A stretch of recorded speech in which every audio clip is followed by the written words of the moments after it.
हम सब लोग ऋग्वेद के प्रथम ऋषि प्रथम में अतीत की उस शिक्षा को, उसके स्वरूप को, अपने आप को खोज रहे हैं कि उस युग में शिक्षा का रूप क्या था और किस प्रकार हमारे ही पूर्वज गुरुकुल में शिक्षा प्राप्त करते थे। और ये सारी परंपराएं, व्रत, त्योहार जो भी है, उसको भी हम देख रहे हैं। और अद्भुत रूप से हमने जाना कि आज जो धर्म का स्वरूप है वो नहीं है जो हमारे पूर्वजों ने, ऋषियों ने हमें दिया था। वेद में आकर हमको लगा कि जगत एक नाट्यशाला है, मंच है ये। जैसे रामलीला के मंच पर बालक अभिनय करने के लिए आते हैं, ये दशरथ, कौशल्या, भगवान श्री रामचंद्र, जानकी, नाना रूप भरते होते सब लड़के। तो वेद ने हमको दिखाया कि हमारा जीवन भी एक नाट्यशाला का नाटक भर ही तो है। जैसे मंच पर बालक मात्र अभिनय करते हैं, कोई लड़का उत्पन्न नहीं होता। रामलीला के मंच पर उत्पन्न होने का अभिनय होता है। पर्दा गिरता है, पर्दा उठता है और फिर बालक गाते हुए आते हैं, भय प्रगट कृपाला दीन दयाला। अब भगवान श्री राम प्रकट हो गए। यही तो था रामलीला। और वेद की दृष्टि, वेद ने हमारी आंख खोली और हमने देखा कि भ्रम के कारण भले हम अंधता के कारण अपनी वस्तु स्थिति को न पहचान पाए हों, लेकिन सत्य तो यही है कि हम भी रामलीला का एक नाटक ही कर रहे हैं सारी जिंदगी हमारी। हमें कोई भी अन्न से शरीर का कोई अंग जब बनाना नहीं जानता तो बेटा बेटी हमने कब बनाया? बना तो वो आत्मा ही रहा है, वसुदेव और देवकी ही बना रहे हैं। आत्मा ही तो यज्ञ के द्वारा ब्रह्म ज्वालाओं में यज्ञ करके, दुर्गा भवानी में यज्ञ करके, ब्रह्म अग्नियों में, मेरी आत्म ज्वालाओं में यज्ञ करके भस्मी को पेड़ों के गर्भ में आने में और अन्न को यथा जीवधारियों के शरीर में, रक्त में, मांस में, मज्जा में, शक्ति में, ओज में लौटाता, गर्भ में शिशु को रूप देता है। न तो कोई माता उंगली बनानी जानती है, न किसी पिता को कोई अंग बनाना आया। तो हम सब ने भी तो रामलीला के पात्रों की तरह गाया, भय प्रगट कृपाला दीन दयाला। क्योंकि जिसने लड़का बनाया, लड़का तो उसका है, हमारा कैसे हो गया? हम रामलीला के पात्र ही तो हैं। और अचानक हमने देखा कि रामलीला के पात्र भी हमसे अधिक समझदार हैं। उनमें, अभिनय करने वालों में हमसे कुछ ज्यादा ही समझ है और हमने अपनी नासमझी को ही सियाणापन बनाया हुआ है। हम बड़े समझदार। देखो, रामलीला के मंच में जब भगवान राम वन को जाते हैं, दशरथ जी कराहने का नाटक करते हैं, तड़पने का अभिनय करते हैं, क्या उनको हार्ट अटैक भी होता है? लेकिन हमें तो होता है ना। तो वो कहीं हमसे अधिक समझदार हैं। वो जानते हैं कि केवल नाटक को नाटक में निर्वाह करना है, हार्ट अटैक से क्या मतलब। और हम तमाम उम्र सदमे में, चिंता में, ईर्ष्या में, द्वेष में, लोभ में, मोह में, मेरा तेरा में, उन पात्रों से भी कहीं निकृष्ट होकर किए हैं, जबकि हैं मात्र पात्र।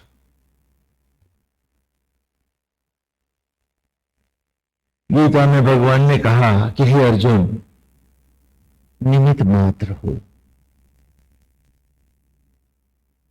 तो आपने कहा स्वामी जी निमित्त होकर के भी भला कहीं जिया जा सकता, आखिर हमारी भी तो कुछ जिम्मेदारियां हैं। और वेद ने अचानक दिखाया कि शरीर में भी तो तू निमित्त ही है, जो सांस वो दे न दे चला सकते। तो यदि गीता में कहा गया कि तू निमित्त मात्र हो, तो वस्तुतः तुमको तुम्हारा सत्य दिखा रही है कि तुम निमित्त मात्र ही हो। तुम्हारा सबसे बड़ा पाप यह है कि अपनी निमित्त अवस्था को स्वामित्व की संकीर्णताओं में ढाल देते, और वहीं से वो जो तुम्हारी तथाकथित समझदारी और सियानापन है तुम्हारे जीवन में जहर घोलने लगे। तब हमने जानना चाहा कि हमारे साथ ऐसा क्यों हो रहा, क्या अतीत में भी होता था? तो वेद ने कहा नहीं। तब सबसे पहले जब बालक गुरुकुल में आता था तो सर्वप्रथम उसका हम यज्ञोपवीत संस्कार करते थे।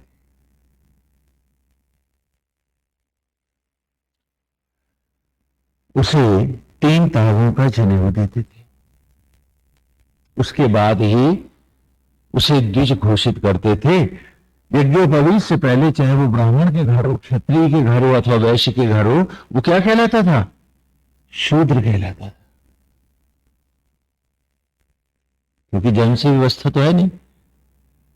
संस्कार के उपरांत ही हम उसे द्विज घोषित करते और तब उसको शिक्षा के क्षेत्र में पहले गुरु मंत्र देते थे। और ये जो पहला ऋषि हम पढ़ रहे हैं, ये सारा ऋषि ही गुरु मंत्र,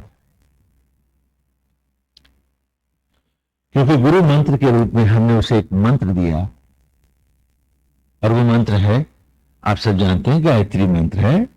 ओम भूर्भुवः स्वः तत्सवितुर्वरेण्यं भर्गो देवस्य धीमहि धियो यो नः प्रचोदयात्। ओम अर्थात आ उ मा, ये ऋग्वेद का आरंभ हुआ हमारा।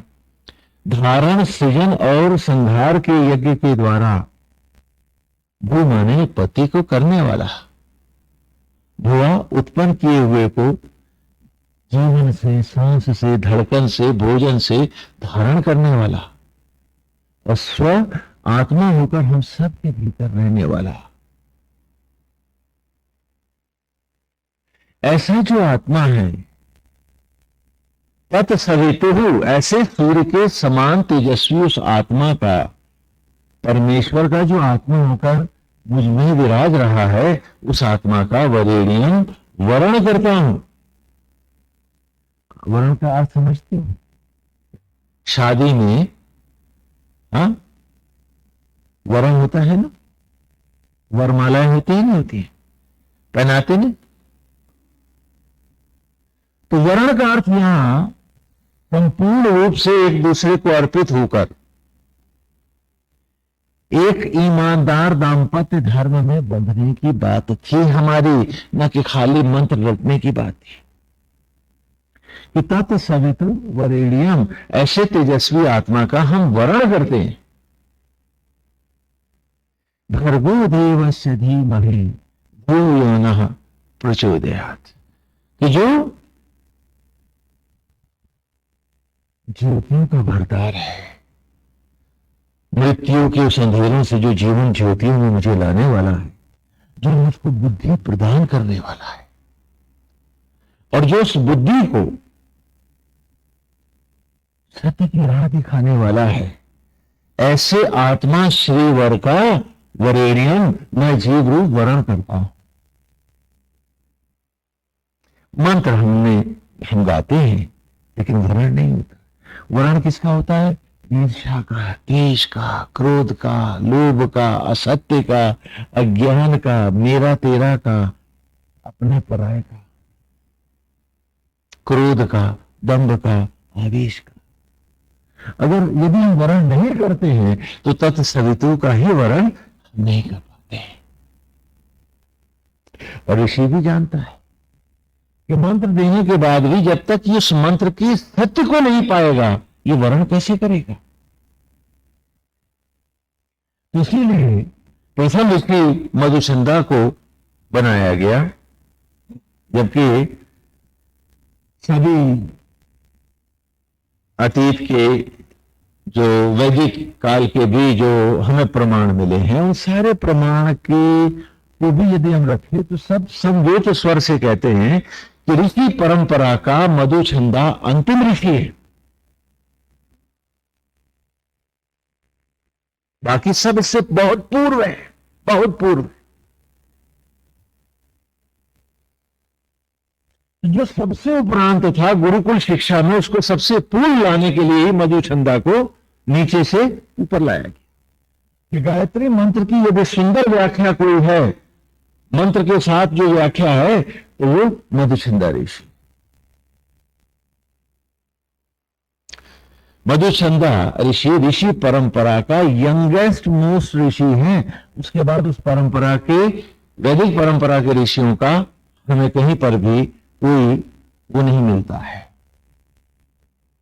कि being the last is made the first, topmost। और हमने देखा कि गायत्री मंत्र की व्याख्या भी उन्होंने उसी प्रकार करी कि पहले, सबसे पहले उनकी उन्होंने व्याख्या करी, पुरोहितम यज्ञेशदेवं ऋतविजं भूतारं रत्नदातनम, कि अग्निम पुरोहितम ऋतविजं, ब्रह्मा विष्णु महेश रूपी यज्ञेश देवम, ये 3 अक्षरों से जुड़ा ये ओम ही आत्मा का अधिष्ठित देव है। आज से अस्तित्व तत्व धारक ब्रह्मा, उसे उत्पत्ति सृजन सृजक विष्णु, मां से मृत्यु मृत्युंजय महेश, धारण सृजन और संहार के यज्ञों के द्वारा, जो गायत्री मंत्र में हमने कहा ये आत्मा ही तो है। भूतारम रत्नधात्मम, जो तुम सब पर न्यौछावर कर रहा है जीवन की सारी स्वर्णिम उपलब्धियां, जीवन के अमूल्य क्षण, बुद्धि और विवेक न्यौछावर करता है। कोई फीस नहीं लेता, कोई इच्छा नहीं रखता। तो जब परमेश्वर धरती का स्वामी, सचराचर का मालिक, तुम्हारे निष्काम नौकर बनकर तुम पर जीवन के क्षणों का न्यौछावर कर रहा है, तो वेद ने पहले ऋचा में ही छात्रों को आगाह किया कि न्यौछावर में मिले क्षणों को संकीर्णता में मत जीना, उसके बाग का न्यौछावर बन के जीना। ओम शब्द के उच्चारण के हम तभी अधिकारी हैं जब हम सचमुच प्रभु के बनाए इस बाग पर न्यौछावर होकर जी रहे हैं। जिसने इस न्यौछावर शब्द के अर्थ को नहीं जाना, जो संकीर्णताओं के साथ जी रहा है, जो लोभ मोह में और मेरा तेरा में बसा बैठा है, वेद ने कहा उसने तो हम जाना ही नहीं, गाया तो क्या मतलब।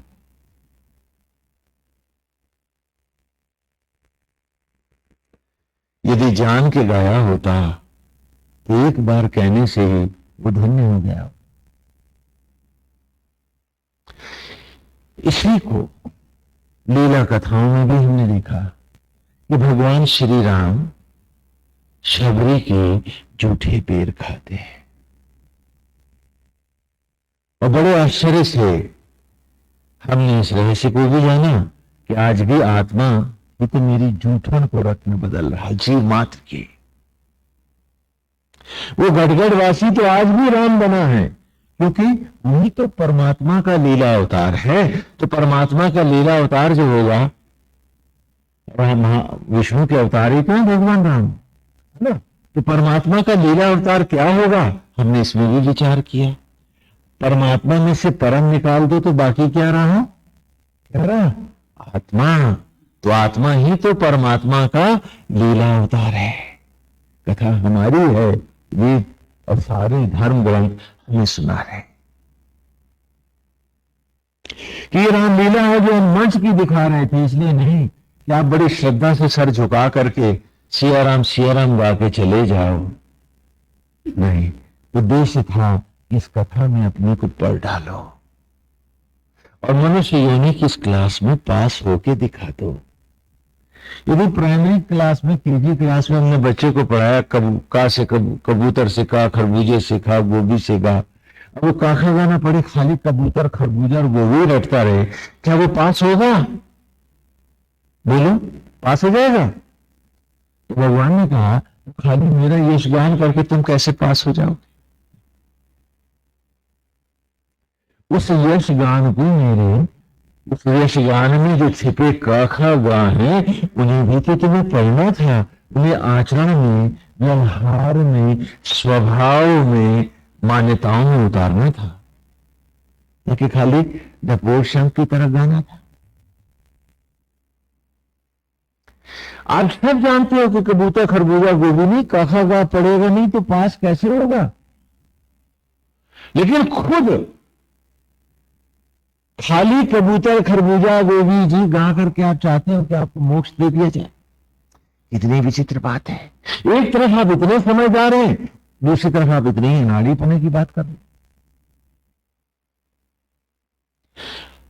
आप अपने आचरण को राममय नहीं बनाना चाहते, आप अपने आचरण में ईश्वर को घोल बना करके और उसके साथ जुड़ के जीना नहीं चाहते, आप खाली मंत्र गाना चाहते हैं, तत्सवितुर वरेण्यम। और हैरान है परमेश्वर, ये कहता है ये करता क्यों नहीं? क्या हम ठग लेंगे उसको जो भीतर बैठा है हम सबकी आत्मा होकर और हजार आंख से देख रहा है हम सब?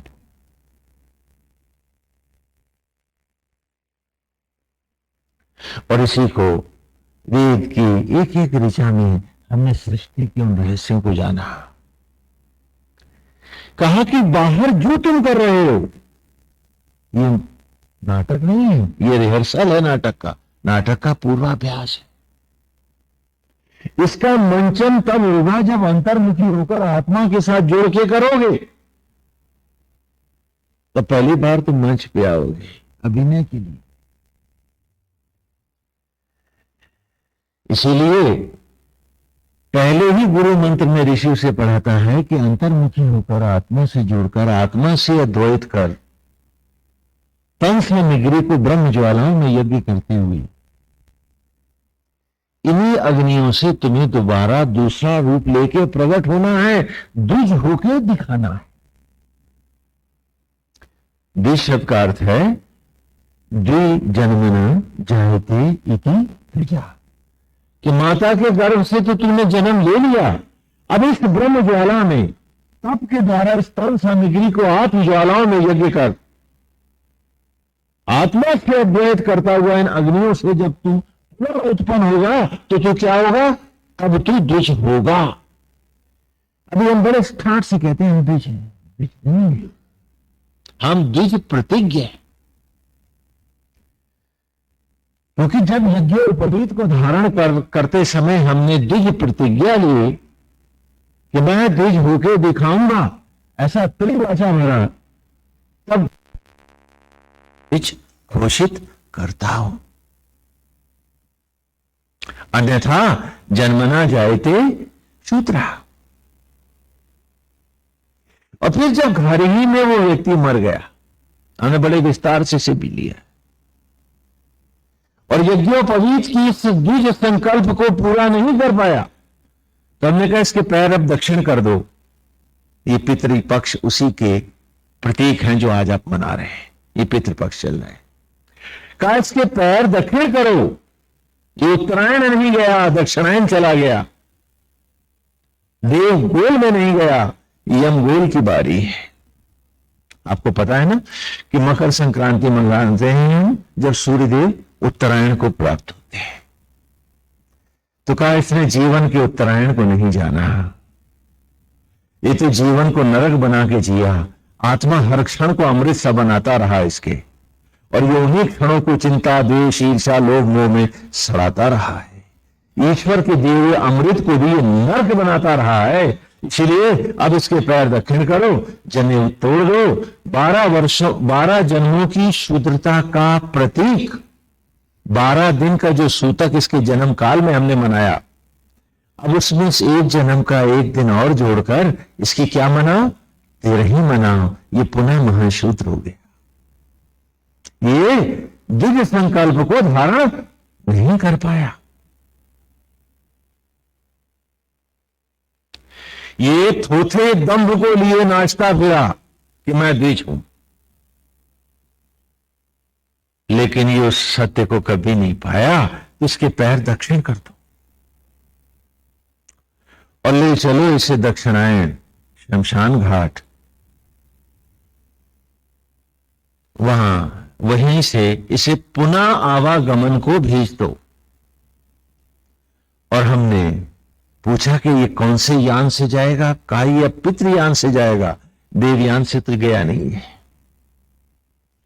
तो कहा इसके पितर हम कहां से पाएंगे महाराज, वो तो पहले ही मर गए। कहा वो पितर नहीं है, पितर वो पेड़ है जिनके अन्न और फल से ये बना है। उन पेड़ों का यान अर्थात चिता बनाओ। तो जिन पेड़ों के अन्न से बने थे हम, लज्जित थे वो पेड़ भी, धराशायी हुए, चिता सजी और हम उस पर लिटाए गए। हमने बड़े विस्तार से सत्य को भी, परंपराओं को भी, अतीत की कुरेद कुरेद के वेद में पढ़ा है। कहा कि तन सामग्री को आत्मा रूपी यज्ञ कुंड में आत्मा के सम्मुख होकर यज्ञ करना था, इसे वही नहीं कर पाया। आत्मा और ब्रह्म ज्वाला दोनों देह का त्याग कर गए। अब तो जीव ही फंसा है और सामग्री है, इसे पितृयान पर लाओ, नहलाकर धुलाकर यज्ञ सामग्री से ही आपके देह को पवित्र करके हमारे ही बच्चों ने हमको फिर वहां लिटा दिया। और पूछा आप क्या करें? कहा शरीर सामग्री को यह आत्म ज्वालाओं में यज्ञ नहीं कर पाया, इसलिए तो पितृयान पर आया है। लेकिन ये अंतर्मुखी क्यों नहीं हुआ? कहा बच्चों की आसक्ति में फंसा था महाराज, इसीलिए इसने ईश्वर को नकार दिया। हाय बेटा बेटी इसी में फंसा रहा है। और इस दंभी ने एक बार भी नहीं जाना कि मंच पे लड़के नहीं पैदा होते, और तू तो खाली पूर्वाभ्यास में बैठा था।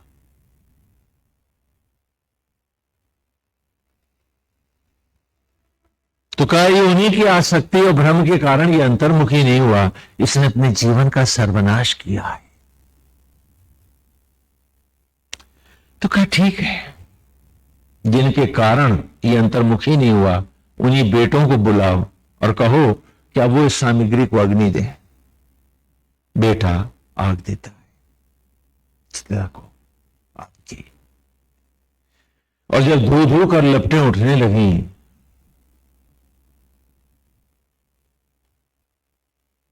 तो पूछा, तो फिर कहा आचार्यों ने हमसे, सुनो तन सामग्री को ही तो यज्ञ होना है, यजमान को तो नहीं। तो कपाल क्रिया करके अब इस जीव को ब्रह्मांड से अलग करो। तो वो कपाल क्रिया करता है। जहां से तुम्हें जाना था और जहां तुम फंस के रह गए थे वो तुम्हें अलग करता है। और वो बेटा जो कपाल क्रिया करता है उसे घर के लोग भी नहीं छूते, क्योंकि हम सब उसमें प्रेत बन के वास करते हैं जो जिसकी कपाल क्रिया करता है। और 10वां पर्यंत उसी की इंद्रियों से गीता, गरुड़ पुराण, भागवत सुनते हैं, प्रायश्चित करते हैं, तब यथा योनि को गमन करते हैं। अब आप में से बहुत से लोगों को भ्रम है कि वो उसका मोक्ष हो गया, स्वामी जी की मुक्ति हो गई। मैं आपसे पूछता हूं एक सवाल, जवाब देंगे मुझको? कि राख को बटोर कर लकड़ियों पर जलाता हूं मैं, क्या उसमें से अन्न का एक दाना बनेगा? बोले बनेगा। लेकिन वही भस्मी जब खाद बन के ब्रह्म ज्वालाओं में पेड़ों के गर्भ में यज्ञ हुई थी तो अन्न के सैकड़ों दाने बने थे। हाँ, मैं उस अन्न को लकड़ियों पर जलाता हूं, क्या कोई शिशु बनेगा? लेकिन वही अन्न जब देह में आप ब्रह्म ज्वालाओं ने यज्ञ किया था तो वही अन्न तो शिशु बना था। तो वेद ने कहा जब तक इसी ब्रह्म ज्वाला में तू यज्ञ नहीं होगा तेरा आगे उद्धार कैसे होगा? ये तो प्रायश्चित है। और उत्तरायण मार्ग है। और तब हमने वेद की ऋचाओं में जब जाना तो तब ऋषि हमको बतलाते हैं, मधुचंदा, कि तेरा शरीर ही मंदिर है। कि पलथी के जैसा ही चबूतरा बनाते हैं हम मंदिर का जो बनाते हैं, इसी को पढ़ाने के लिए बनाते हैं कि पलथी के जैसा चबूतरा है, फिर तेरे धड़ के जैसा ही उस प्लेटफॉर्म पर, चबूतरे पर हम एक गोल कमरा बनाते हैं मंदिर का, और तेरे सिर के जैसा ही गुंबद लगा देते हैं उसमें। हाँ, और ब्रह्मचारी बालक को बताते हैं जो तेरे जूड़ा है ना, हाँ गुरुकुल में तो जूड़े होते हैं ना, नाई पे होता नहीं, वैसा ही उस गुंबद पर ये कलश है, देख ले। आत्मा जैसी प्राण प्रतिष्ठित मूर्ति है, और जैसे जीव होकर इस शरीर में हम सब एक निमित्त हैं, पुजारी हैं, हाथ का प्रयोग तो करते हैं, बनाना तो नहीं जानते। जानते क्या? तो वैसे ही एक निमित्त पुजारी खड़ा कर दिया है। इसलिए गीता में भगवान अर्जुन से कह रहे हैं कि तू निमित्त मात्र हो, क्योंकि निमित्त ही तो है आज भी इस देह में। तू आता है कुछ बनाना? कि संग्राम तो नारायण स्वयं लड़ते हैं, तुझ में आस्था है ईश्वर के प्रति, और उसका निमित्त होकर हर मंत्र को आचरण और व्यवहार में उतारना सीख,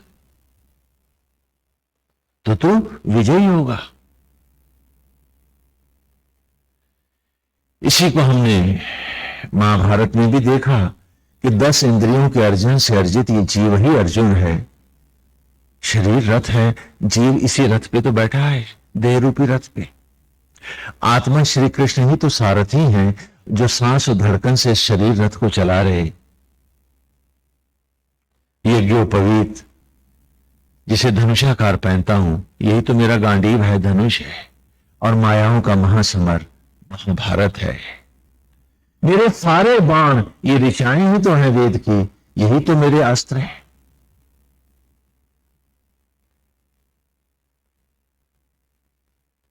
जिससे यज्ञोपवीत के इस गांडीव पर संकल्प और प्रतिज्ञाओं के द्वारा मुझे हर वासना को पराजित करना है इन वेद की ऋचाओं से।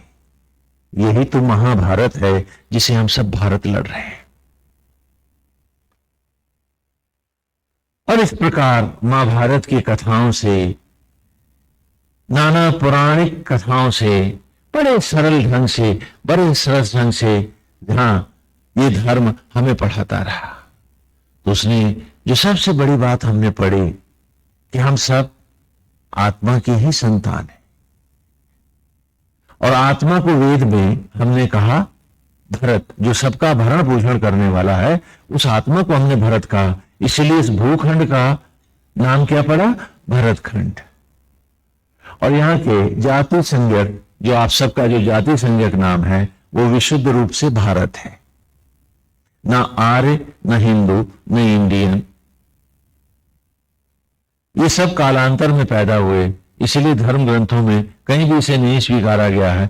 आज तो टीवी पे बड़े अच्छे अच्छे आर्याना, आर्य ईरानियों का नाम था, हमारा नहीं था। लेकिन हमारा इतिहासकार हमसे इतिहास की बात नहीं करता, विदेशों से पूछने चला जाता। इसलिए जो विदेशियों के नाम हैं वो आपके धरे जा रहे हैं। और क्यों? कि आर्याना ईरान का नाम था, इसलिए बार बार वो सीरियल में भी आपसे कहते हैं कि आप भी तो बाहर से आए थे। जब आ रहे हैं तो बाहर से आए थे, और यदि भारत है तो आप क्यों बाहर से आए थे? आप ही का देश है। सिर्फ आप भ्रमित करने के लिए, अल्पसंख्यक बहुसंख्यकवाद की धोखाधड़ी के लिए वो आपका नाम आर्य रखे। वरना आप आज भी संकल्प में लेते हैं, अष्टाविंशित में युगे कली युगे कली प्रथम चरणे जम्बूद्वीपे भरतखंडे। और भरत किसी राजा के कारण इसका नाम भरतखंड नहीं पड़ा। भरतम भरंतम भरतारम, और इसी का निर्वाह मानस में भी है, विश्व भरण पोषण कर जोई ताकर नाम भरत अस हुई। तो यहां पर भी दूसरे कुमार का नाम भरत क्यों है, उसकी पूरी चौपाई दिया है कि किसी राजा के साथ में जोड़ बैठना, क्योंकि राजा बहुत बाद में हुआ है, भरत तो बहुत पूर्व हो रहा है, लाखों वर्ष का अंतराल है। तो भारत नाम दिया क्योंकि भरत नाम आत्मा का है। अब मैं आपसे एक प्रश्न पूछता हूं, ये आत्मा जो हम सब में व्याप्त है, बैठा है, जिससे आप सब अच्छी तरह से सुपरिचित हैं, जरा मुझे बताइए, ये आत्मा हिंदू है, मुस्लिम है, सिख है, ईसाई है, ब्राह्मण है, क्षत्रिय है, वैश्य है अथवा शूद्र है? बताइए तो ये क्या है? बोलिए। और आज सब किसकी संतान है? अरे पूछ लो, बताइए भाई, आत्मा की ही तो फिर आप क्या हैं?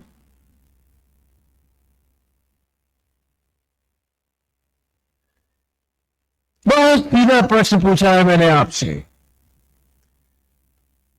इसीलिए भारत नाम में इन सब का निरोध है कि जब तुम कहोगे कि मैं भारत हूं अर्थात ईश्वर का बेटा हूं, तो संप्रदाय और जात का तो प्रश्न पीछे चला जाएगा। गौण है, यह समाज शास्त्रियों का सामाजिक विषय हो सकता है, ये देश की सामाजिक व्यवस्था हो सकती है, इसकी यह कोई भौगोलिक व्यवस्था हो सकती है, लेकिन धर्मगत व्यवस्था तो एक है कि हम सब भरत खंड के भारत हैं और हम सबका एक पिता भरत है, अर्थात आत्मा है, परमेश्वर है। और वेद की इन ऋचाओं में इसीलिए हम कोई जात नहीं देख रहे हैं, कोई संप्रदाय नहीं देख रहे, एक विशुद्ध, एक ऐसी परिपाटी को निरंतर देख रहे हैं जिसमें जो भी गीत गूंजता है वो मेरे ही भीतर आ जाता है। और आश्चर्यजनक ढंग से हम देख रहे हैं कि बीज वेद की ऋचाओं में है, वृक्ष सारे धर्म ग्रंथों में है, उसी बीज से ये फले फूले हैं और उसी की ये वाटिका है जो सनातन धर्म है। सनातन शब्द का अर्थ भी आत्मा ही होता है, जो नित्य अजर अमर आत्मा है, जिसको हमने भरत कहा है। इसलिए सनातन धर्म का दूसरा नाम क्या है? आत्म धर्म। जो आत्मा मात्र का धर्म है उसी को हमने सनातन धर्म कहा। इसीलिए यहां के किसी भी नियम को हम तब तक नहीं बदल सकते जब तक सारी प्रकृति ना बदल जाए। जब ईश्वर के नियमन संपूर्ण सचराचर में न बदलें, किसी एक व्यक्ति के कहने से यहां किसी भी सिद्धांत को हम बदलते नहीं है। लेकिन संप्रदाय स्वतंत्र हैं जो हमें मानते हैं, लेकिन फिर भी एक संप्रदाय का हमसे हटके अपना स्वरूप रखते हैं, उन्हें स्वतंत्रता है, क्योंकि आत्मा किसी को प्रतिबंधित नहीं करता, तो हम भी नहीं करते। उनका एक सांप्रदायिक विश्वास है, वो जैसे चाहें उसकी व्याख्या करें, लेकिन जो मूल धर्म है, जो वेद है, वो उसे नहीं स्वीकारता। हमने वेद में जानना भी चाहा कि वो परमेश्वर कहां है, कैसा दिखता है, कहां रहता है। वही आज की ऋचा है। पिछली ऋचा में, पूर्व की ऋचा में हमने लिया है कि त्वाम स्तोमा अविव्रधन त्वाम ओक्था शतक्रतो त्वाम वर्धन्तु नो गिरा। ये पिछले रविवार की है कि त्वाम माने तुम हो, स्तोमा यज्ञ। हे नारायण, आप ही तो यज्ञ हैं।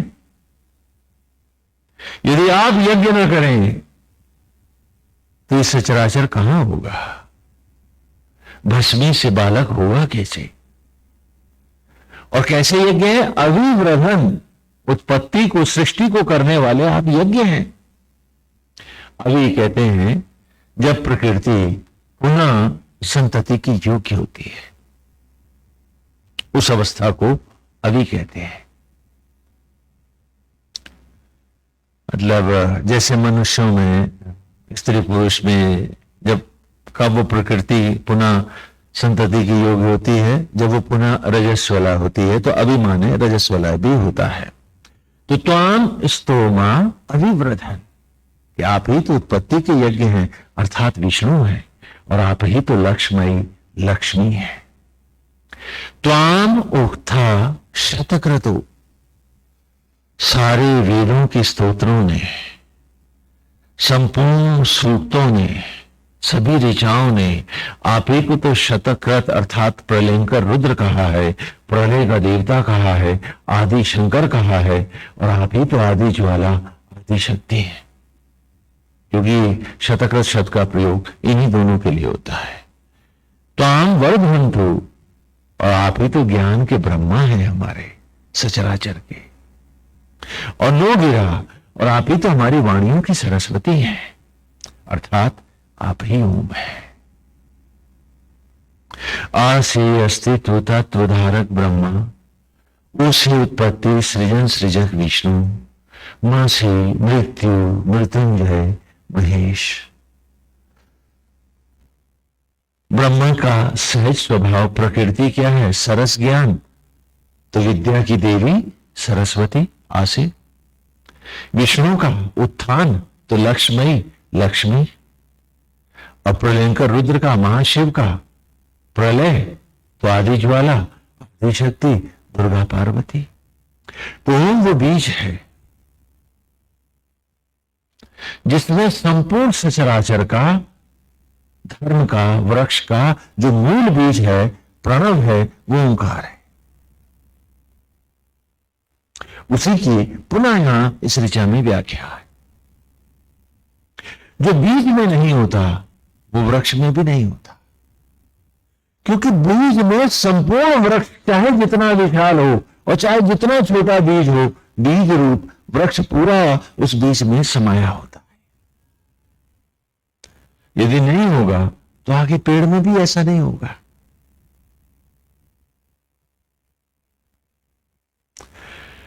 आप इतने बड़े मनुष्य बने हैं, लेकिन बने तो एक सूक्ष्म बीज से जो आंखों से भी देखा नहीं जा सकता। माइक्रोस्कोप से हम स्पर्म्स को देखते हैं। उसी प्रकार धर्म का जो सूक्ष्माति सूक्ष्म बीज है, वो प्रणव जो है, वो ओम है, ओंकार है, और उसमें सारे धर्म का पूरा वृक्ष समाया हुआ है। उसी की यह पुनः उन्होंने व्याख्या करी कि इसीलिए हर मंत्र के आगे हम इस बीज को लगाते हैं। ये बीज ही है जो संपूर्ण सचराचर का मूल है, क्योंकि इसमें प्रकृति और पुरुष दोनों का समावेश समभाव से सभी अवस्थाओं में है। और आगे गायत्री मंत्र इसी ओम का आचरण मंत्र है। How should I practice? इस ओम को मैं जीवन में कैसे धारण करूं? खाली दाद और धुनी की तरह गाता और टर्राता न रहूं, वरन इसको मैं कैसे अपना संपूर्ण जीवन बनाऊं, वो गायत्री मंत्र है। तो केवल गायन यहां नहीं होता, यहां आचरण और व्यवहार में, जीवन के हर सांस में, हर विचार में इसे बसाया नहीं तो गायत्री मंत्र का जाप नहीं हुआ है, धोखा कर रहे हो। क्योंकि मंत्र तो खाली 3 अक्षर ही है। इस मंत्र का total application to the life इस गायत्री मंत्र। आगे ओम के बाद भूर्भुवः स्वः तत्सवितुर् वरेण्यं भर्गो देवस्य धीमहि धियो यो नः प्रचोदयात्। ये क्या है? ये एप्लीकेशन ऑफ द मंत्र, कि वो ओम जो आत्मा है, जो स्व माने आत्मा होकर मुझ में और सचराचर में व्याप्त है, आज मैं उसका वर्णन करता हूं और आज कसम खाता हूं कि इसी का होके जीऊंगा। क्योंकि ये नहीं तो मैं भी कहां, और ये नहीं तो संसार कहां। तो जब यही एक सत्य है, तो सत्य को सदा सामने रख करके, इस सत्य का साथी बन करके बाकी सारे सचराचर की सेवा इसी का निमित्त बन के करूंगा, संकीर्णताओं में नहीं आऊंगा। ये टोटल एप्लीकेशन है। इसलिए शरीर को भी आत्मा का ही घर बनाकर, ये प्रभु का बनाया ये महल है, ये तो अद्भुत महल है जिसे स्वयं परमेश्वर बना रहा है। कौन मंदिर है जो इसका मुकाबला करेगा? तो इसलिए मैं पुजारी हूं, तो मैं पुजारी की भावना से इस मंत्र को इस शरीर पर चरितार्थ करूंगा, अर्थात आत्मयज्ञार्थ, आत्म सेवार्थ, आत्मवत जीते हुए ही इन शरीर इंद्रियों का पालन करूंगा।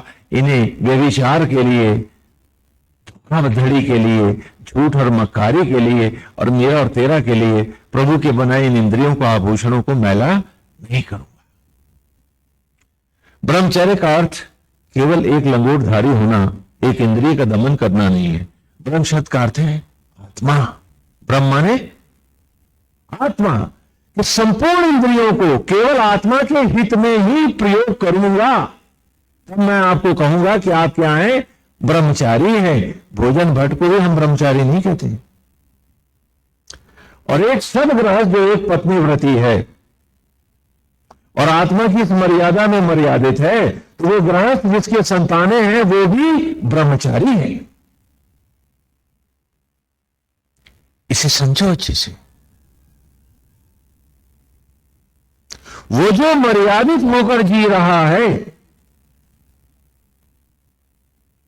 वो जो इसको शरीर को भगवान की धरोहर मानकर जी रहा है, जो अपने आप को प्रभु का निमित्त जानकर इन इंद्रियों का भी दुष्प्रयोग नहीं करता, उन्हें नारायण के आभूषण जानकर उनको भी प्रणाम करता हुआ केवल आत्मा के हित में ही प्रयोग करता है, तो वो क्या है, ब्रह्मचारी है।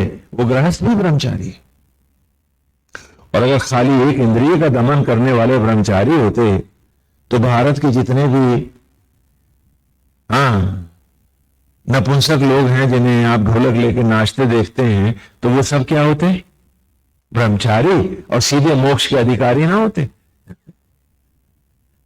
ऐसा नहीं है। ये शब्दों का दुरुपयोग है, गलत प्रयोग है।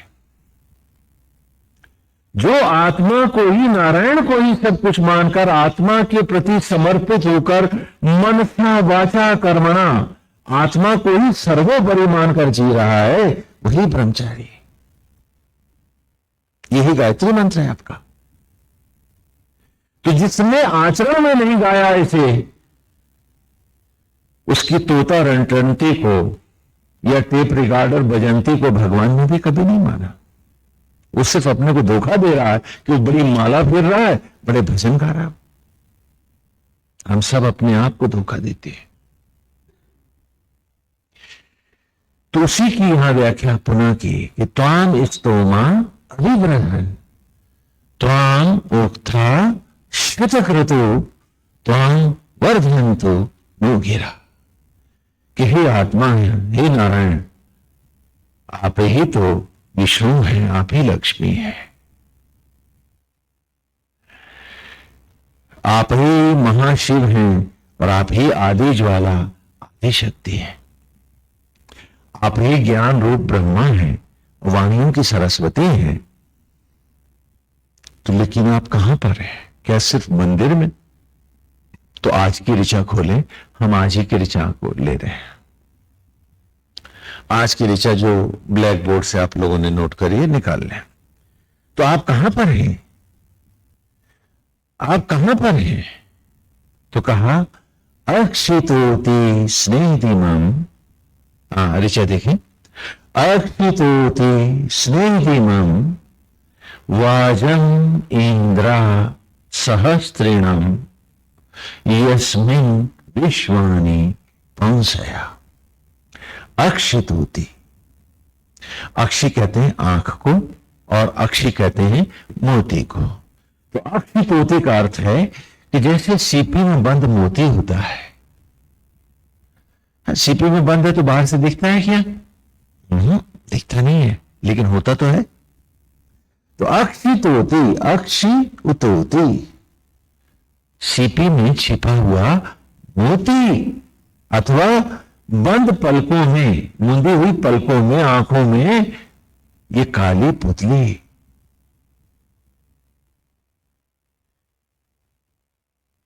स्नेह दीमम, स्नेह इदम, हे स्नेह से, हे नारायण, हे अतिशय प्रिय, इदम माने इस प्रकार। प्रभु मैं देख रहा हूं आपको कि नारायण जैसे सीपी में मोती बंद होता है, उसी प्रकार सचराचर में, इन देह रूपी सीपियों में, पेड़ों में, पौधों में, मनुष्यों में, पशुओं में, पक्षियों में, सबमें, हे गोविंद, ये तो एक ज्योतिर्मय मोती की तरह ही आत्मा, ये तो सब में समाये हुए कि दूर दूर जहां जहां तक नजर की बीनाई जाती है, हे अतिशय मनोहर, हे गोविंद, हे प्रिय, उन सब सीपियों में से तेरी ही वो ज्योति, तेरा वो सौंदर्य ही तो झलकता नजर आता।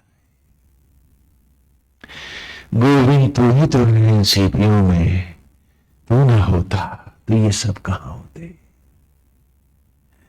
क्या राख बोलती, क्या सुनती, क्या चलती, क्या फिरती, क्या वो भस्मी के अंबारों के घर होते, उनके विचार होते, उनके संसार होते, उनकी कल्पनाएं होती, उनके जगत होते,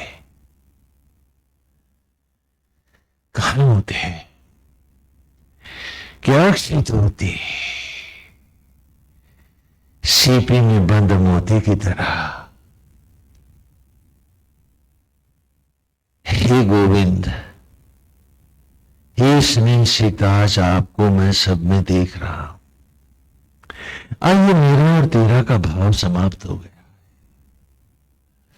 क्योंकि आप ना होते तो ये मेरे कहां होते। गुरु और शिष्य भी क्या जाने हम।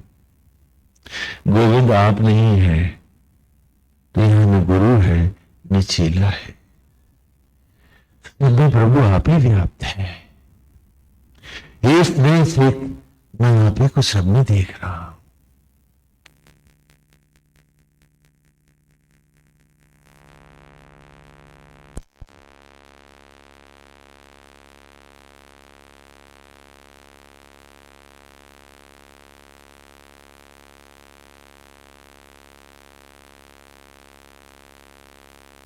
श्रीमद् भगवत गीता में अर्जुन कहते हैं कि गोविंद, मैं आपके उस अतिशय मनोहर रूप को देखना चाहता हूं। भगवान कहते हैं कि हे निष्पाप अर्जुन, हे परम तप, तुम उस रूप को नहीं देख सकता। तू मेरे उस परम अतिशय उस रूप को तू नहीं देख सकता है, उसका दर्शन तू नहीं कर सकता, क्योंकि मैं नेत्रों के द्वारा ग्रहण नहीं हूं। उस अर्जुन से कह रहे हैं भगवान श्री कृष्ण, इस अर्जुन से जो देवलोक में रह आया है, जो देवराज इंद्र से स्वर्ग में ने उससे आयुध, अस्त्र शस्त्र और सारा ज्ञान और विद्याएं सीख के आया, जिसने बहुत सी विधाओं को सीखा है, नृत्य और गायन को भी स्वर्ग में जाकर के अप्सराओं से लिया है, वो अर्जुन गंधर्वों और किन्नरों से, हाँ, जो संगीत की भी शिक्षा स्वर्ग में बैठ के लेकर के आया, उस अर्जुन से नारायण कह रहे हैं कि तुम मेरे रूप को नहीं देख सकता। तो अर्जुन कोई भी मेरे उस रूप को नहीं देख सकता। उस अर्जुन से कह रहे हैं जिसने तप के द्वारा महाशिव को प्रकट किया, उनके दर्शन भी किए हैं और उनसे पशुपतास्त्र लिया है। ब्रह्मा जी से जिस अर्जुन ने ब्रह्मा जी को तप के द्वारा प्रकट करके ब्रह्मास्त्र पाए, उस अर्जुन से श्री कृष्ण कह रहे हैं कि मेरे इस रूप को हे अर्जुन तब भी नहीं देख सकता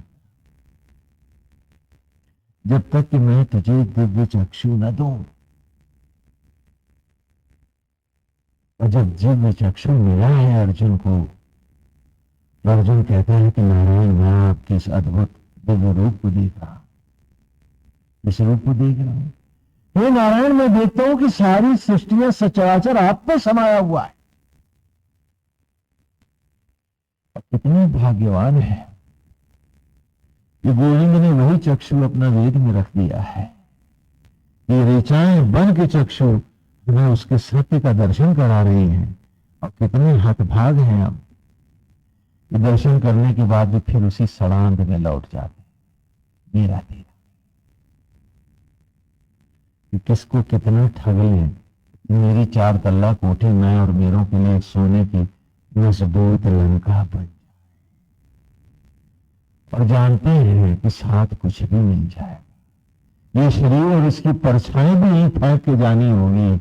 ये डिग्रियां भी सड़ जाएंगी नालियों में जाकर, अगर लौटोगे भी सौभाग्य से मनुष्य योनि में तो नए सिरे से आ आ ई पढ़ोगे, आगे कोई नॉलेज काम ना है।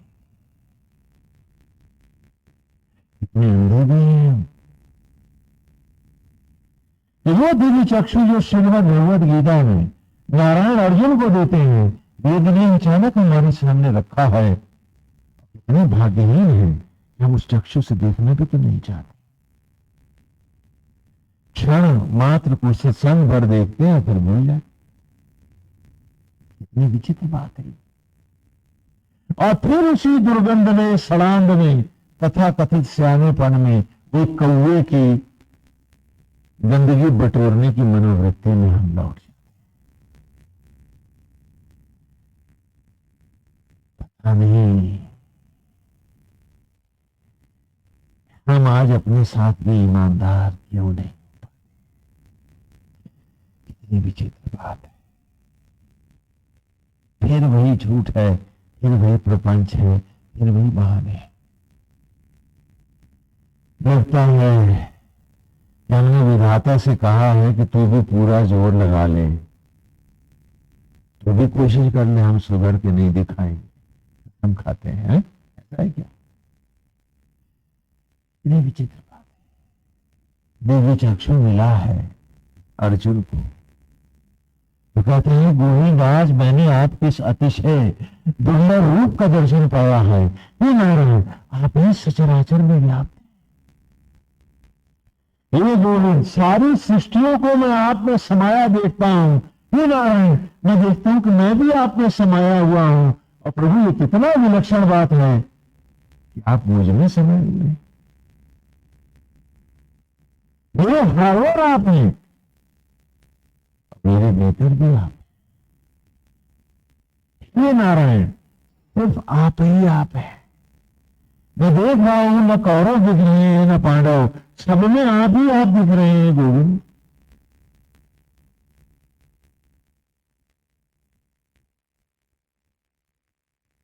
आपके इस मनोरम रूप को देखने के बाद हे गोविंद मेरे सारे मोह भंग हो गए और मैं युद्ध के लिए तत्पर। और हम हैं इस जीवन को एक युद्ध मान के जीना नहीं चाहते। आसक्तियों के तकिए हैं, वासनाओं का बिस्तर है, संकीर्णताओं की चादर ओढ़ के लेटे हुए। जाग कर भी जागना नहीं चाहते। वही बात जो गोविंद ने वहां दिखाई है, आज वेद की ऋचा ने हमारे सामने रखी कि दूर दूर जहां जहां तक मेरी आंख की नजर की बीनाई जाती है, संपूर्ण सचराचर में, पेड़ पौधे में, जीवधारी में, हे गोविंद, ये सीपी में बंद मोती तेरी मनोहारी छवि ही नजर आती। नारायण आप नहीं है, कुछ भी तो नहीं। अक्षित होते स्नेहिमा, हे गोविंद, आज वेद ने मुझे फिर वही चक्षु दिया है तो देख रहा हूं मैं।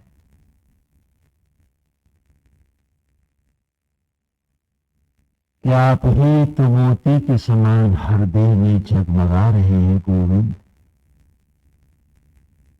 हर आप है, मुझ में आप हैं, सब में आप है। और इस संसाराचर में सिर्फ आप हैं, बाकी सब तो भ्रम के खेल है। क्योंकि आप नहीं है तो कोई भी तो नहीं। अक्षित होते स्नेहिमा, और प्रभु आप ही को देखता हूं, आगे क्या देख रहा हूं? आप सब में आपको समाया तो देख ही रहा हूं और देखता हूं कि आप वहां क्या कर रहे हैं। वाजम इंद्रा सहस्त्रिणम, ऋचा देखे, वाजम इंद्रा सहस्त्रिणम। वाजम माने यज्ञ करना, आहुतियां देना, यज्ञ करना। इंद्रा माने ब्रह्म ज्वाला, आत्माग्नि। तो आप ही तो आत्म ज्वालाओं में निरंतर आहुतियां दे रहे हैं हर शरीर में। ये जड़ें जो खींचती हैं दुर्गंध को, उसको आप ही तो आहुति देकर ब्रह्म अग्नियों में, पावन फलों में लौटा रहे हैं। हाँ, जीव जो खाता है भोजन के रूप में, आप ही तो आत्मा होकर उसे यज्ञ के द्वारा रक्त मांस ऊर्जा में और नवजात शिशु में लौटा रहे। वाजम इंद्रा सहस्त्रीणम, एक एक शरीर में सहस्त्र सहस्त्र निरंतर यज्ञ कर रहे प्रभु आप। आज यज्ञ में देख रहा, क्योंकि आप यज्ञ न करें तो भोजन किसके तन को लगेगा? और कौन है जो अन्न को शिशु में ढाल सकेगा? बच्चे पैदा करने के लिए माताओं ने बच्चे तो नहीं खाए थे, खाए थे क्या? अन्न ही तो खाया था। अन्न पैदा करने के लिए पेड़ों ने अन्न तो नहीं खाए थे, भस्मी और खाद कोई सड़ांध कोई तो लिया था। यदि उसका स्पर्श न मिलता तो बताओ, वो यज्ञ न करता, सहस्त्रीणाम सहस्त्र सहस्त्र असंख्य यज्ञ न कर रहा होता सचराचर में, बताओ मट्टी कैसे जीवंत होती है? ये जीवन की धड़कने, ये विचार, ये सोच, ये जीवन की ऊष्मा कहां से आती? कौन लाता तक? और होते भी हम कहां पर? वाजम इंद्रा सहस्त्रम, नमन आप ही तो यज्ञ कर रहे हैं,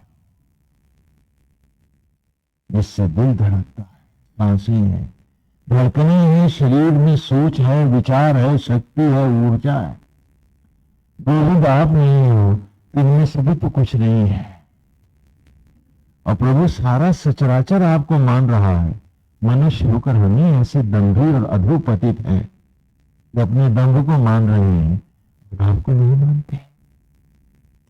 आप सत्य हो और आपको स्वीकारना नहीं चाहते।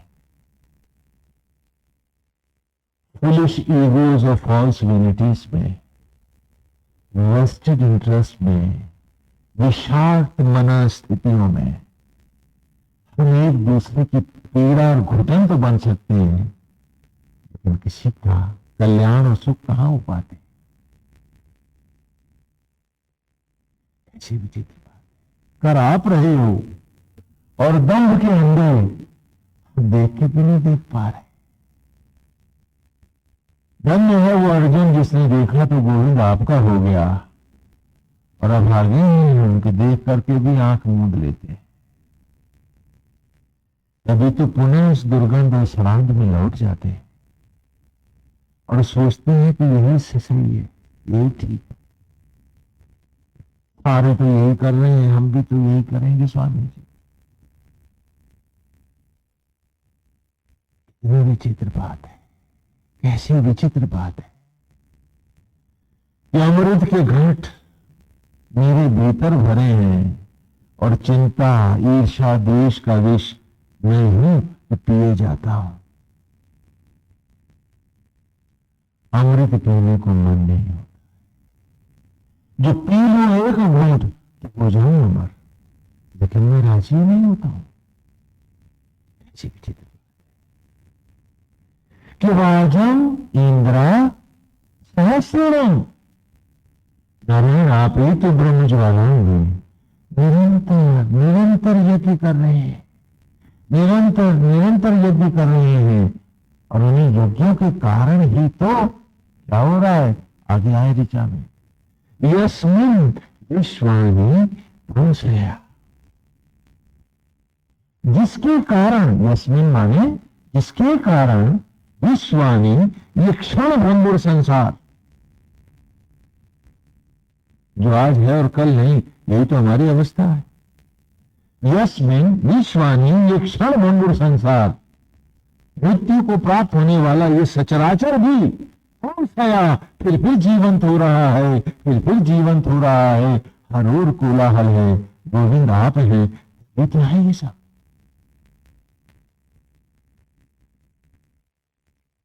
योग ने चक्षु दिया है, क्या हम लगाना चाहेंगे? इस चक्षु को सदा खुला रखना चाहेंगे?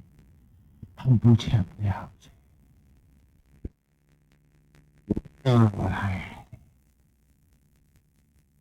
योग ने हमें एक अद्भुत दिव्य चक्षु दिया है। चक्षु कहा था ना कि नेत्र और चक्षु में भेद होता है। चक्षु उसे कहते हैं जिसे चक्षस अर्थात दीक्षा गुरु बोलता है। और यहां पहला ऋषि गुरुकुल में आए छात्र का दीक्षा गुरु है, चक्षस है, इसीलिए वो उस बालक का चक्षु खोल रहा है। और वो बालक और कोई नहीं, आप ही का पूर्वज है, आप उसी की औलाद हो।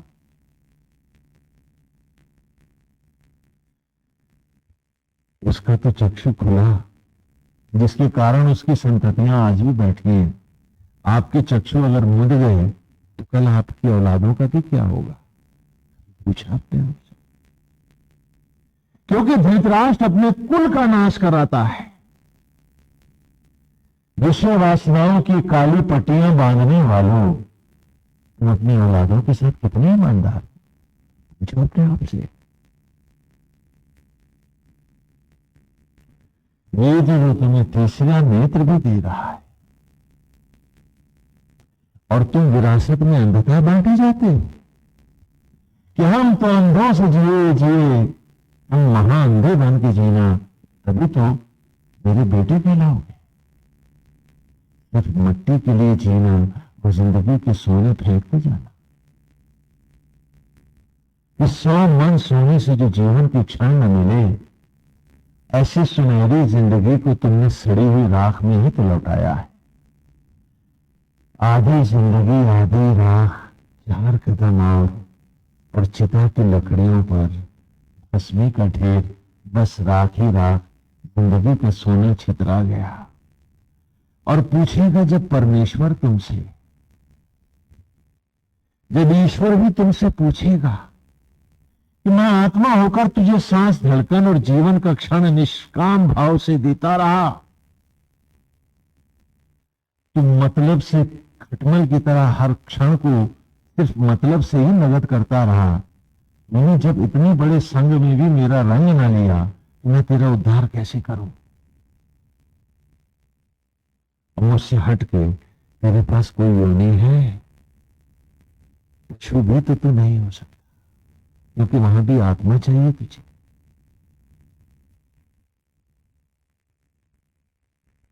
किसी जमाने में बड़े सुंदर मनोहर नाटकों की तरह चिता का दर्शन भी हम दिखलाते थे, वो भी बताएंगे। कि चिता को भी हमने एक दर्शन के रूप में, एक नाटक के रूप में गुरुकुल में पढ़ाया है। और पूरा महाभारत का दर्शन हमने चिता की लकड़ियों पर भी आपको दिया है। पूछेगा जब वो हमसे कि हर सांस तुमने मतलब से नगद की है, अब मेरा इतना बड़ा संग लेकर के भी तूने मुझे किसी में नहीं देखना चाहा, झूठ प्रपंच और फरेब को ही तू देखता रहा है। बुला उनको, वो दे तुझे नया जन्म, मैं न देता। तो क्या अवस्था होगी हमारी? प्रेत योनियों में ही तो भटकेंगे हम सब, ये सच नहीं। और दूसरी ओर इसी सूक्त में, पूर्व की ऋचा में हम कह रहे हैं कि यस्य संस्थे न व्रणवते हरि समस्सु शत्रवा तस्मा इंद्राय। मैं किसके गीत सुना रहा हूं तुमको? वो आत्मा यस्य जिससे संस्थे, जिसमें जुड़ करके, जिसमें स्थित हो करके, न व्रणवते हरि, मौत भी तुम्हें जीत नहीं सकती। समस्सु शत्रवा, सारे शत्रु भी चाहे तो तुम अपराजित हो, अपराजय हो, यदि तुम उस आत्मा से अद्वैत कर जाओ। तत् सवितुर गाओ नहीं, वरेणियम हो ही जाए तो यस्य संस्थे न व्रणवते हरि समस्सु शत्रवा, और सारे शत्रु, सारा जग वैरी हुई, तो भी तुम अपराजित हो, तुम्हें कोई हरा नहीं सकता, अजय हो। तस्मा इंद्राय गायत, ये ब्रह्म ज्वालाओं के जो गीत हैं, ये जो यज्ञ की कहानी है, ये खाली स्वाहा और आहा की नहीं है। यहां की बात मैं बाहर सुनाता तुमको। ये बाहर के यज्ञ में बाहर के असत्य और अज्ञान को जलाओ, खाली सामग्री को नहीं। और जब बाहर से मूल और अकिंचन हो तो भीतर जलने इन ब्रह्म ज्वालाओं में आओ, क्योंकि लकड़ियों पर जलाकर किसी ने तुम्हें भस्मी से बालक नहीं बनाया है। ब्रह्म ज्वालाओं में ही यज्ञ होकर तुमने भस्मी से अन्न और अन्न से ये शिशु रूप पाया है। जब नहीं बढ़ पाओगे आगे, दुर्गंध से जिए हो, और घर में जब दुर्गंध बन करके मुर्दा तुम्हारा पड़ा होगा बास मारता हुआ, तो मैं कहूंगा इसे फिर वहीं ले जाओ, अब वही इसका कल्याण करे। तो मैं लकड़ियों पर तुम्हें पुनः उसी भस्मी में लौटा दूंगा कि नारायण तुदीयम वस्तु गोविंदम तुद्यमेव समर्पितम। अब आप जानो, आप करो उतार इसका। इसीलिए ये श्राद्ध मनाते हैं कि हमारी आसक्तियों के कारण ही तो वो भटक गया था।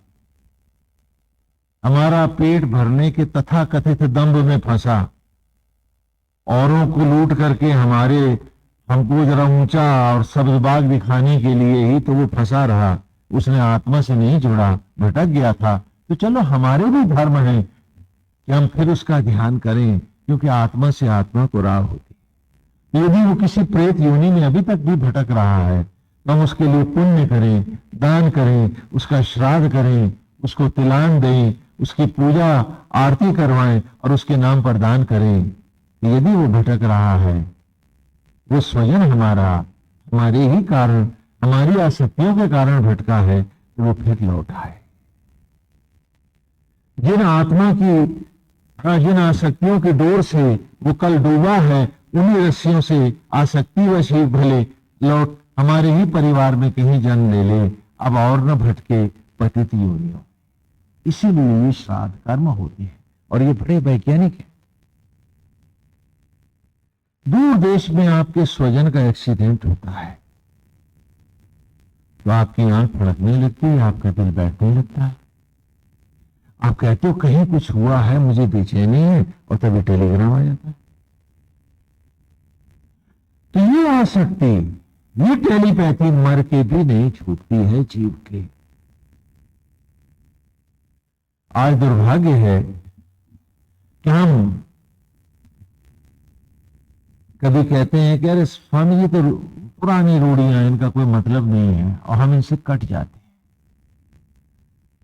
और कभी हम कहते हैं कि आप आज के जमाने में फुर्सत किसके पास है ये सब करने की, तो हम कट जाते हैं।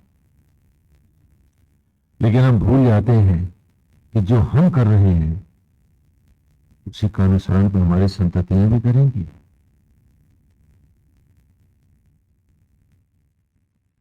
तो कल हमारी ही क्या गति होगी? कभी पूछा आपने अपने आप से? इसलिए इन दिनों में विशेषकर ये पूरे दिन सत्संग आत्मचिंतन में, हमारे सत्संग के कार्यक्रमों में कभी इसी संस्कृति के लोग अतीत में मनाया करते और पूरी ईमानदारी के साथ अपने पूर्वजों का ध्यान करके, जिससे कि डोरियां और मजबूती से हम खींचे उनकी और भी लौट आए। क्योंकि जिन आसक्तियों के कारण वो भटके हैं, मरने के बाद आसक्ति नहीं टूटती, उसी आसक्ति से वो लौट। इसीलिए ये कर्म बड़ी ही संगठित ढंग से पूरी आस्था और श्रद्धा के साथ होते। गांव जाते हैं, हम गांव के लोगों को बताते हैं कि देखो, जब गाय सूखी होती है, दूध नहीं देती, तो तुम कैसा चारा डालते हो? बोले बाबा फिर तो सूखा घास वास डाल देते हैं, भूसा डाल देते हैं। हमने कहा जब दूध दे रही होती है तो बोले फिर तो अच्छा खिलाना पड़ता है ना, जब हरी होती है तो हरा डाल। हमने कहा यही तो तुम्हारे लड़के संस्कार में ले लेते हैं, इस सूखे के साथ सूखा, हरे के साथ हरा व्यवहार करो। इसलिए तो जहां तुम बूढ़े हुए तुम खुद सूखे वो लाठी लेके तुम्हें तोड़ता है। आज हर घर में परेशान हो या नहीं? अगर तुमने गाय के साथ सूखा हरा की जगह हरा ही हरा व्यवहार किया होता, आज तुम्हारा ये बुढ़ापा इतना दुखी तो ना हुआ होता। और गांव वालों को मेरी बात समझ में आ जाती है, इतनी समझ में आती है कि वो अपनी गांठ में बांध लेते। लेकिन शहर वाले के पास तो जेब पहले ही वासनाओं से इतनी भरी है कि जगह ही नहीं रखेगा कहां पर। अरे भाई, आज जो तुम अपने पूर्वजों के साथ धोखाधड़ी कर रहे हो, कल तुम्हारी औलादें तुम्हारे साथ क्या करेंगी? अब करेंगे क्या? वो तो जीते जी चाहते कपाल क्रिया हो इसकी, जायदाद बटे। और क्या ये तुम्हारे कर्म नहीं जो तुम्हारे सामने आ रहे? अरे जिनके लिए तुमने दूसरों को ठगा है, क्या वो देख नहीं रहा है बेटा तुम्हारा? तो कल वो भाई आपस में एक दूसरे के खून की प्यासे नहीं होगी जिन्हें आज बड़े प्यार से तुम पाल रहे हो, मेरे बेटे हैं। अरे जो तुमने किया है क्या वो आगे ना करेंगे? पूछो अपने आप से। वो गांव के गंवई तो समझ जाती है कि सूखा हरा नहीं भाई, हरा ही हरा व्यवहार करो, नहीं तो कल को बुढ़ापा तुम्हारा जहां सूखा तो बहुत पीटेगा। क्या हम लोग भी समझ पाएंगे इस बात को? इन सुंदर विचारों के द्वारा कभी धरती के मनुष्य होकर के भी हम धर्म के आकाश में ज्योतियों के पंख लगाकर हम और हमारे पूर्वज उड़ा करते थे, और आज हैं कि हम हर योनि को लज्जित किए हुए। खटमल, झोंक, मच्छर, ये दूसरों का खून पीते हैं। हाँ, ये बड़े पतित जीव है, दूसरों का खून पीते हैं। लेकिन वो योनियों के जीव भी से भी हम लज्जित हैं, क्योंकि वो, उनमें भी अनुशासन है, डिसिप्लिन है, मर्यादा है। वो अपनी जात बिरादरी का खून नहीं पीते, और आप हैं कि घर के नहीं छोड़ते।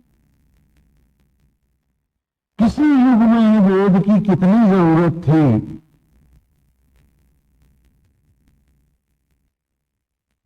ये तो पता नहीं, लेकिन आज के युग में तो इसकी बहुत ज्यादा जरूरत है, क्योंकि आप विनाश के कगार तक पहुंच चुके हैं। आज तो आपको और अधिक इसको अपने जीवन में उतारना है, अपने व्यवहार में लाना है, और लाना ही नहीं है, जन जन तक पहुंचाना है, जिससे इस सोए हुए समाज को पुनः जागृत किया जा सके। कैसा अद्भुत अनुपम ज्ञान जो आज भी विश्व में सर्वोपरि है, और जिसे यज्ञोपवीत के साथ हम 11 वर्ष के बालकों को पढ़ाते थे, वो आज लुप्त हो रहा है।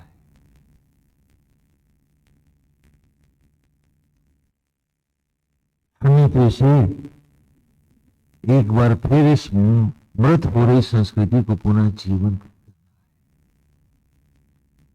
क्योंकि सनातन धर्म का ग्रंथ तो नहीं मर सकता। शायद आपको मालूम नहीं, सनातन धर्म का मूल पाठ जो ग्रंथ है वो कागज पर लिखी कोई किताब नहीं है, कुछ पत्रों का कोई पुलंदा नहीं है। हमने अथर्ववेद में पूछा कि धर्म ग्रंथ क्या है? वेद ने उत्तर दिया, अक्षितोति स्नेहिमं वाजम इंद्रा सहस्त्रिणं यस्मिन् विश्वानि संशया। अक्षितोति, सीपी में बंद मोती की तरह।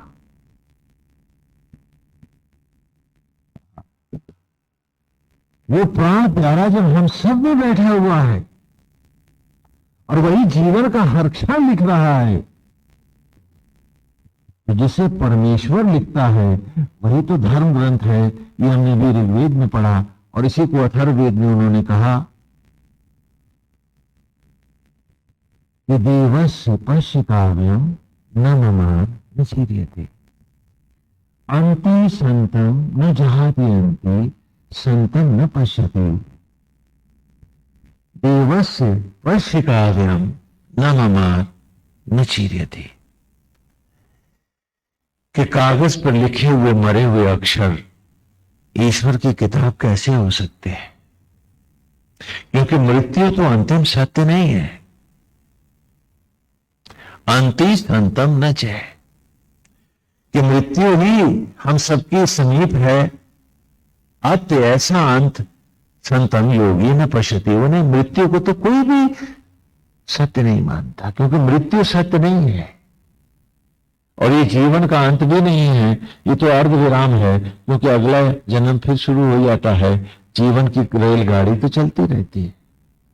तो ईश्वर की लिखी हुई किताब के अक्षर मरे हुए भोजपत्रों पर तो हो नहीं सकते, क्योंकि जिन्हें स्वयं नारायण छू देते हैं वो भस्मी के अंबार भी जीवंत शिशु हो जाते हैं। तो अक्षर मरे हुए किसी कागज पर कैसे होंगे? तो जो जीवंत सचराचर है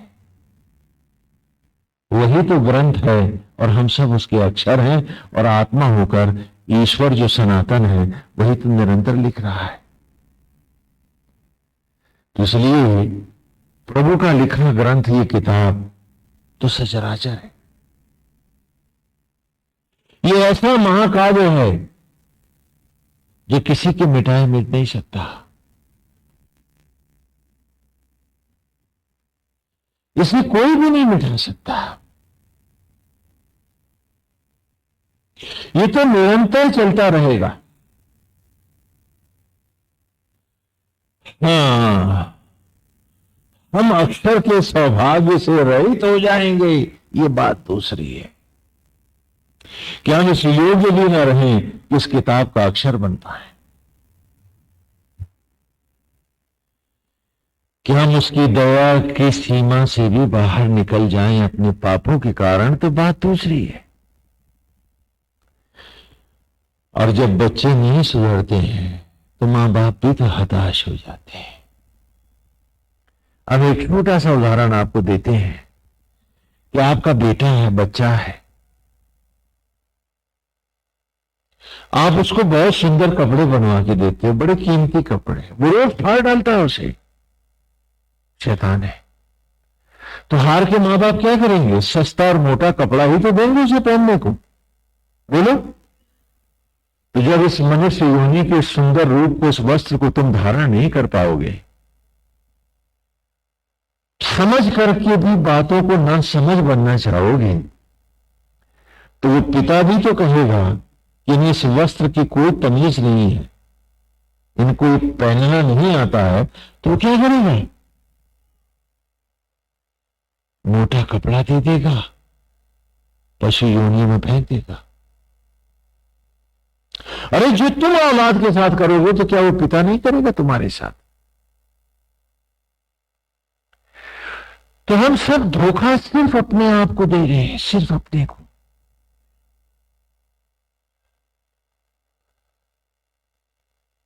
इसलिए वेद कहता है कि हम सबको ब्रह्मचर्य व्रति अर्थात ईश्वर व्रति होना चाहिए। तत्सवितुर वरेण्यम गायन, उसे जीवन में धारण करें और उस सत्य को पाएं जो अतिशय मनोरम है, जो अद्भुत है, जो सुंदर है। और यहीं से हमने सूक्त का आरंभ किया था कि आत्वेता निषिदत इंद्रमभि प्रगायत सखाया स्तोम वासा, कि तुम्हारे पास आकर बैठा है वो कौन? सखाया स्तोम वासा। अब इसको बाकी दो स्पर्धा उसमें भी ले लें। क्योंकि मैंने आपको पूर्व में भी बताया कि वेद की ऋचाओं में हम जानबूझकर इसे सूत्रात्मक भाषा में रखते हैं, व्याकरण हटा देते हैं। क्यों? क्योंकि वेद की हर ऋचा ब्रह्म सूत्र की तरह है और जीवन की हर मंजिल पर हर भाव के साथ खड़ी है। इसलिए इन ऋचाओं को हमको यथाधारण करना होता है कि जब जिस भाव में आप खड़े हो ईश्वर के प्रति तो वही ऋचा है, जब सचराचर को पढ़ना है तो भी वही ऋचा है, और जब अपने को प्रेरित करना है अपने को उत्साहित करना है तो भी वही ऋचा है। इस सूक्त की ऋचाओं को त्रिधारा, एक और दो धाराओं में हमने लिया है, त्रिधारा लेते हैं कि आत्वेता निशिदत, आकर बैठा है पास तुम्हारे, सखायास्तोम वासा, संपूर्ण यज्ञों को धारण करने वाला, सखों का सखा स्वयं आत्मा गोविंद इस शरीर मंदिर में। इंद्रम अभी ब्रह्म ज्वालाओं के सामने बैठा हुआ है। अरे आज उस आत्मा को देख। और पुनः इसी ऋचा को हम लेते हैं कि अरे तू चल ना,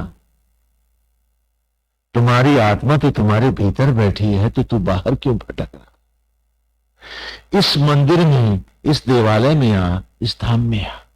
ये दूसरी धारा है कि जब प्रभु को संबोधित करूं तो भी वही ऋचा है, और जब अपने को जगाऊं तो भी वही ऋचा है, और जब सचराचर को पढ़ूं तो भी वही ऋचा है। इसीलिए व्याकरण यहां हमने हटाया कि बैठा है वो पास तुम्हारे, उसके साथ जुड़ना है तुमको। और तुम आए हो नारायण, बैठे हो भीतर, मेरे मित्र बन के, सखा बनकर। गोविंद, मैं प्रणाम करता आपको। आज मेरी ही आत्मा में प्रभु आप विराज रहे हो, आप तो शबरी के राम, और बैठे हो मेरे ही इस तन मंदिर में। और ये मंदिर भी कैसा है? तो अगली ऋचा में हमने पढ़ा कि पुरुतमम पुरुणाम ईशानम वार्याणाम इंद्रम सोमे सचासुते। ये कैसा लोक है जहां हम और वो बैठे हैं इकट्ठे। पुर उत्तमम, लोकों में भी सर्वोत्तम लोक है ये शरीर लोक है। कि वेद ने कहा कि सचराचर में ऐसा बाहर कुछ भी नहीं है जो तेरे भीतर सूक्ष्म होकर समाया नहीं है। क्योंकि जिस बीज से सचराचर प्रकट हुआ है, वो बीज तो आत्मा होकर बैठा तेरे भीतर है। तो कौन सी नदियां हैं, कौन से पर्वत हैं, कौन से नक्षत्र ग्रह और लोक हैं, कौन से यक्ष किन्नर और गंधर्व हैं जो सूक्ष्म होकर विचार बनकर तेरे भीतर नहीं बैठे हैं? तो वो लोक कितना सुंदर लोक है जिसमें रे जीव तू आज बैठा हुआ है। पुरुत्तमम और पूर्णाम ईशानम, लोकों में भी सर्वोत्तम लोक में बैठा है कि जहां शास्त्रों सूर्यों को तेज देने वाला परमेश्वर स्वयं आत्मा होकर तेरे साथ संग संग बैठा है। और तू मर करके किसी स्वर्ग की कल्पना सजाए बैठा। अरे स्वर्ग में उसका महल दूर होगा, तेरी झोपड़ी कहीं और होगी। क्या मिलेगा तू उससे जब आमने सामने यहां बैठे हो इकट्ठे और न मिल पाते तुम? ऐसा सुंदर लोक है। और वो यहां क्यों बैठा है? इस मंदिर को, इस सुंदर घर को, इस विवाह मंडप को उसने सजाया है देह रूपी। काहे के लिए? वार्याणाम, तेरा वरण करने आया है। और गीता में भगवान ने कहा कि हे अर्जुन, जिसने अपने शुभ और अशुभ कर्म, पुण्य और पाप, तप सभी कुछ मुझे अर्पित किए, वो मुझे ही प्राप्त हुआ, वही मुझको मिला।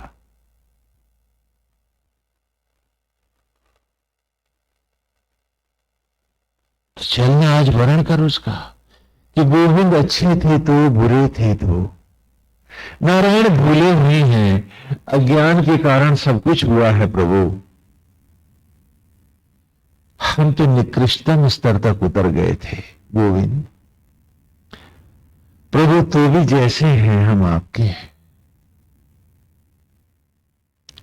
नारायण आज संकल्प है हमारा कि जो बीत गया सो बीत गया, अब फिर उस पाप को हम नहीं दोहराएंगे। गोविंद इसे आपका पवित्र धाम मानेंगे, इंद्रियों को आपका आभूषण जानेंगे। झूठ कपट छल फरेब को आज नारायण हम आप ही के चरणों में अर्पित करते हैं। मानस में भी भगवान ने कहा कि जिस क्षण जीव मेरे सम्मुख होता है, जिस क्षण जीव मेरे सम्मुख होता है, मैं उसके कोटि जन्मों का पाप नष्ट कर देता हूं। कोटि जन्मों का, करोड़ जन्मों। इतना आश्वासन विश्वास हमारे पास, और हम हैं कि उस क्षण को आने नहीं दे रहे। क्यों? हम सब पूछे अपने आप से। तो कहा कि पुरुतमं पूर्णमीशानम वार्याणाम इंद्रम सोमे सचासुते। वो तुमको वर्ण करना चाहता है, तुम्हें अपने आलिंगन में लेना चाहता है, तुमसे वो मिलना चाहता है। क्यों? इंद्रम सोमे, क्यों?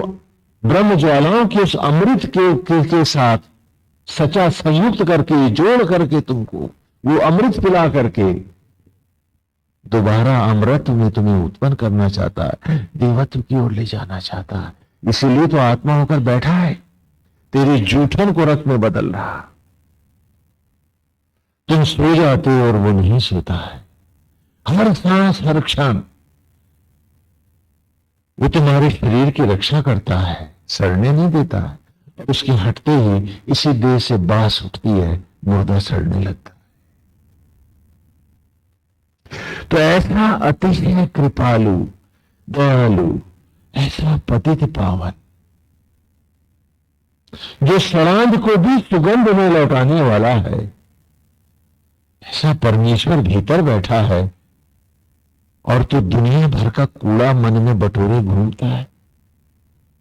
सब में गोविंद का भाव नहीं ला पाता है। क्यों? ऐसा क्यों है? चलना आज बैठ उस आत्मा के सामने, बोले एक संकल्प आज के गोविंद, भले बुरे हम तेरे, सदा सदा के लिए। गीता में नारायण ने कहा है कि अर्जुन, जो मुझे जिस भाव में भजता है, मैं भी उसे उसी भाव में भजता हूं। कितनी बड़ी बात कहती कि कोई करोड़पति कहे कि जो तू कहेगा वो मैं कहूंगा। कोई कह सकता है? क्योंकि गरीब आदमी तो कह देगा मेरा सब कुछ आपका, कहेगा बदले में आप भी कहो। तो कह पाएगा कोई तुम में?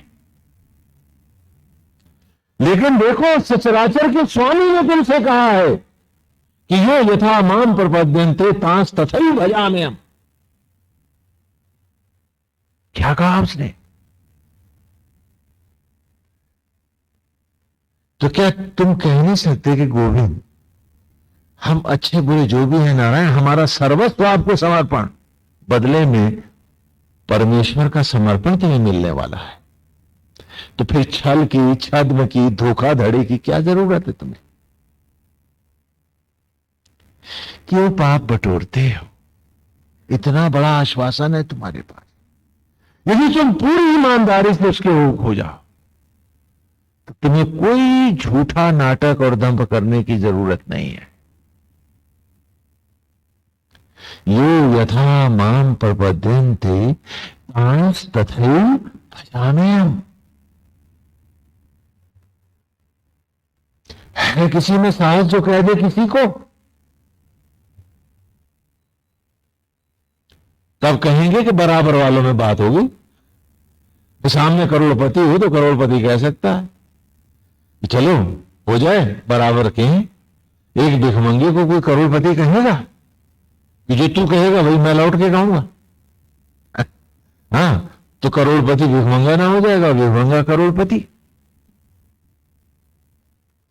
और उस सचराचर पति ने तुमसे कहा है, जाने कौन से दंभ हमें बांधे हैं, न जाने कौन सी लिप्साएं हमें रोके हैं, कि अमृत की सागर के पास से उठ जाते हैं प्यासे के प्यासे। और ये वेद का अमृत हमें छू नहीं पाता। क्यों? आज यदि हम नारायण को अपने मन में बसा लें तो चिंता, द्वेष, ईर्ष्या, कुड़न, पाप, थोथे, दंभ, भय, आतंक, अनिश्चय की अवस्था, इन सब से बचकर उसकी मनोहारी छवि का सुखद आनंद लेते हुए निमित्त है और निमित्त होकर के जीने लगे तो इसमें बुराई क्या है? हर क्षण सुखद है, हर ओर उसकी मनोरम झांकी है। क्या दूसरों की बुराई सोचने में और उसे बिलोने में तुम्हारे को सेहत बढ़िया बन जाती है? पूछो अपने आप से। तो फिर सारी जिंदगी यही क्यों करते रहे और आगे भी क्यों करना चाहते हो? क्या तुम अपने लिए ईमानदारी बरत रहे हो? क्या सही कर रहे हो तुम? पूछो अपने आप से। इसकी जगह जो भी दिखे एक ही भाव आए, अक्षित होती स्नेह दिमाग, ये गोविंद सीपी में बंद मोती की तरह, प्रभु आप ही तो हो इसमें। अरे जीव तो अज्ञानी है, मैं इसके आचरण को देखूं, ये नारायण आपको देखो। मेरा उद्धार इसके पाप और कपट को देखने में नहीं, गोविंद आपको देखने में है। तो मैं सचराचर में प्रभु आपको क्यों न देखो? ये इस ऋचा का दूसरा एप्लीकेशन है। इसलिए व्याकरण हटाया है कि मैं अपने को कह रहा हूं कि अक्षित होती सीपी में बंद मोती जो आत्मा होकर समाया है, रे पगले उसको देख, उस स्नेह सिद्ध को देख, उससे प्यार कर। क्या इन मुखौटों से लिपटा फिर रहा है? यदि आत्मा ना होगा, इनमें गोविंद ना होगा तो ये सब कहां होंगे? इन सबको भी प्यार करना है तो उस गोविंद को जो इन सब में बैठा है उसी को प्यार कर, उसी को देख। न देख इनके छल कपट को, न देख इनके पाप को, न देख के दुनिया क्या करती, देख के तेरा गोविंद सब में मुस्कुरा रहा है। देखना है तो आज उस मनोरम को देख। अरे वही तो आत्मा होकर हम सब में यज्ञ कर रहा है। चल अब न चोर की चोरी देख, न डाकू का डाका, न किसी का स्वांग देख, न किसी की सजावट। उस आत्मा का भाव लाए, उसकी सुंदर अतिशय मनोरम छवि बनाए, उसके मनोहारी रूप में हमेशा हमेशा के लिए बस जाए। क्योंकि मन में जो विचार होते हैं, तेरा चेहरा भी तो वैसा हो जाता है। जब विचार क्रोध का होता है तो चेहरा थमथमा जाता है। चोरी पकड़ी जाए, जब ये भाव आता है तो चेहरा पीला और भुसभुसा हो जाता है। तो चलना उसकी सुंदर मनोहर छवि को बसाए।